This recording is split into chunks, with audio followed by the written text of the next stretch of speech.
Assalamualaikum warga YouTube. Di tengah hiruk pikuk dunia yang semakin modern, manusia sering merasa ingin bebas. Bebas berbicara, bebas bertindak, dan bebas memilih jalan hidupnya. Namun, dalam keinginan untuk meraih kebebasan mutlak, seringkali manusia lupa bahwa hakikat kebebasan bukanlah tanpa batas. Islam memandang bahwa hidup manusia justru indah karena dibingkai oleh aturan. Tanpa aturan, hidup akan kehilangan arah. Dalam Islam, aturan bukanlah belenggu, melainkan bimbingan. Allah menurunkan syariat bukan untuk membatasi manusia, tetapi untuk menjaga keseimbangan kehidupan. Seperti pagar yang melindungi taman agar tidak dirusak oleh binatang liar. Demikian pula hukum-hukum Allah menjaga manusia agar tidak menzalimi diri sendiri ataupun orang lain. Allah berfirman, "Dan kami tidak menurunkan Al-Quran kepada Muhammad agar engkau menjadi susah, tetapi sebagai peringatan bagi orang yang takut kepada Allah." Surat Thaha ayat 2 dan 3. Ayat ini menegaskan bahwa aturan dalam Islam tidak dimaksudkan untuk mempersulit, melainkan untuk menyelamatkan manusia dari kebinasaan. Manusia bukan malaikat yang selalu taat, tapi juga bukan hewan yang mengikuti naluri tanpa pertimbangan. Maka Allah mengajarkan batas, halal dan haram, benar dan salah, adil dan zalim, agar manusia tetap berada di jalan kemuliaan. Ketika seseorang memilih hidup tanpa aturan, ia sebenarnya menurunkan derajat kemanusiaannya. Sebab, yang membedakan manusia dari hewan bukanlah kekuatan fisik atau insting bertahan hidup, melainkan akal dan tanggung jawab moral. Seekor serigala tidak merasa bersalah ketika memangsa domba, sebab ia tunduk pada nalurinya. Tetapi manusia, bila ia mengambil milik orang lain, melukai sesama, atau menipu demi keuntungan pribadi, hatinya akan gelisah, karena fitrahnya tahu bahwa ia telah melanggar sesuatu yang suci, yakni aturan Allah. Rasulullah SAW bersabda, "Setiap kalian adalah pemimpin, dan setiap kalian akan dimintai pertanggungjawaban atas apa yang dipimpinnya." Hadis riwayat Bukhari dan Muslim. Hadis ini menunjukkan bahwa tanggung jawab dan aturan adalah dua sisi dari satu koin. Tidak ada kepemimpinan tanpa aturan, dan tidak ada kehidupan bermartabat tanpa tanggung jawab. Sebagai contoh, simaklah ilustrasi berikut. Suatu sore, di sebuah taman kota, seorang pemuda duduk di bangku sambil menatap langit yang mulai memerah. Di sebelahnya, duduk seorang lelaki tua, berjanggut putih, dengan senyum yang teduh. "Bapak," ujar sang pemuda pelan, "saya sering merasa hidup ini penuh aturan. Dari kecil disuruh ini itu, di sekolah ada peraturan ini itu, di rumah ada larangan, bahkan dalam agama pun banyak sekali batasan. Kadang saya ingin hidup bebas saja, seperti burung di langit."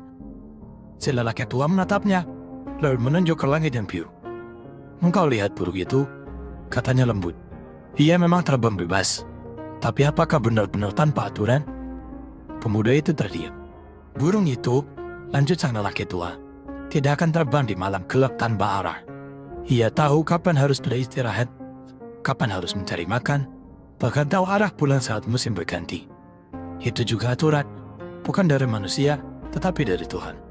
Jika burung saja hidup dengan fitrahnya, mengapa manusia ingin hidup tanpa pedoman?" Pemuda itu menunduk. "Jadi, aturan itu bukan untuk mengekang?" Lelaki tua tersenyum. "Bukan, aturan adalah sayapmu. Tanpa aturan, kau bukanlah terbang, melainkan jatuh." Allah menciptakan manusia dengan kecenderungan kehendak, akal dan nafsu, batas dan kebebasan, kendali dan keinginan.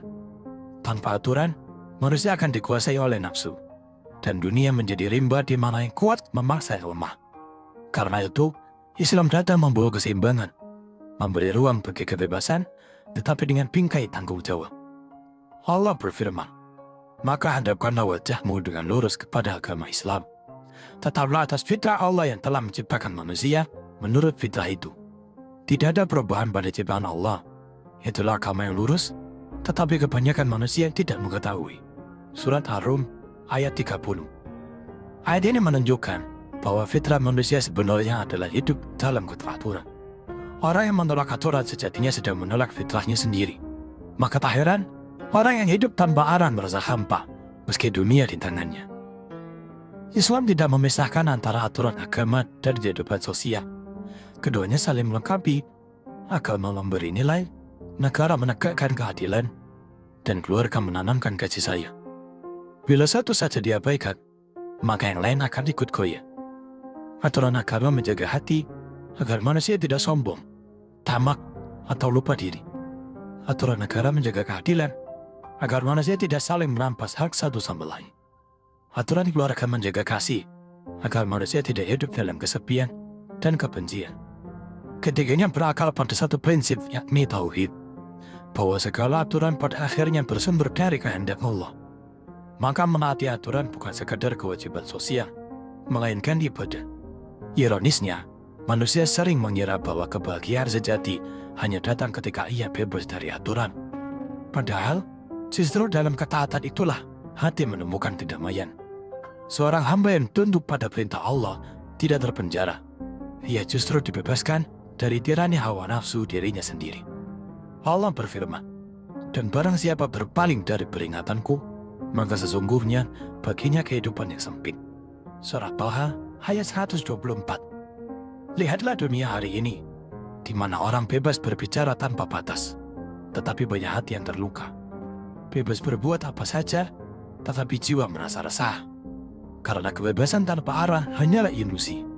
Sedangkan aturan Allah adalah jalan lurus yang mengantarkan pada kebahagiaan sejati dunia dan akhirat. Sebagai konklusi, hidup dengan aturan bukan tanda kelemahan, melainkan kemuliaan.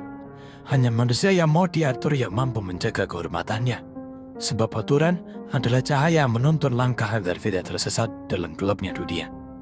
Dan pada akhirnya, setiap manusia akan berdiri sendiri di hadapan Allah. Bukan untuk ditanya seberapa bebas dia hidup, melainkan seberapa taat ia berjalan di jalan yang telah digariskan.